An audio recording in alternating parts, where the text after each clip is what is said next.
From Crossways Publishing, the English Standard Version of the Bible, a reading of Ecclesiastes chapters 9 and 10. But all this I laid to heart, examining it all, how the righteous and the wise and their deeds are in the hand of God. Whether it is love or hate, man does not know, both are before him. It is the same for all, since the same event happens to the righteous and the wicked, to the good and the evil, to the clean and the unclean, to him who sacrifices and him who does not sacrifice. As the good one is, so is the sinner, and he who swears is as he who shuns an oath. This is an evil in all that is done under the sun, that the same event happens to all. Also the hearts of the children of man are full of evil, and madness is in their hearts while they live, and after that they go to the dead. But he who is joined with all the living has hope, for a living dog is better than a dead lion. For the living know that they will die, but the dead know nothing, and they have no more reward, for the memory of them is forgotten. Their love and their hate and their envy have already perished, and forever they have no more share in all that is done under the sun. Go eat your bread with joy and drink your wine with a merry heart, for God has already approved what you do. Let your garments be always white. Let not oil be lacking on your head. Enjoy life with a wife whom you love all the days of your vain life that he has given you under the sun, because that is your portion in life and in your toil at which you toil under the sun. Whatever your hand finds to do, do it with your might. For there is no work or thought or knowledge or wisdom in Sheol to which you are going. Again I saw that under the sun the race is not to the swift, nor the battle to the strong, nor bread to the wise, nor riches to the intelligent, nor favor to those with knowledge, but time and chance happen to them all. For man does not know his time, like fish that are taken in an evil net, and like birds that are caught in a snare. So the children of man are snared at an evil time, when it suddenly falls upon them. I have also seen this example of wisdom under the sun, and it seemed great to me. There was a little city with few men in it, and a great king came against it and besieged it, building great siege works against it.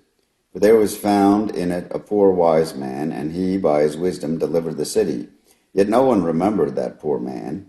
But I say that wisdom is better than might, though the poor man's wisdom is despised, and his words are not heard.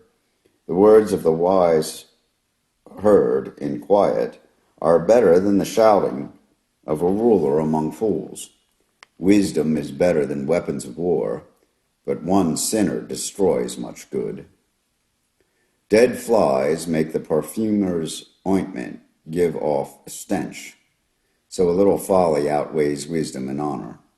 A wise man's heart inclines him to the right, but a fool's heart to the left.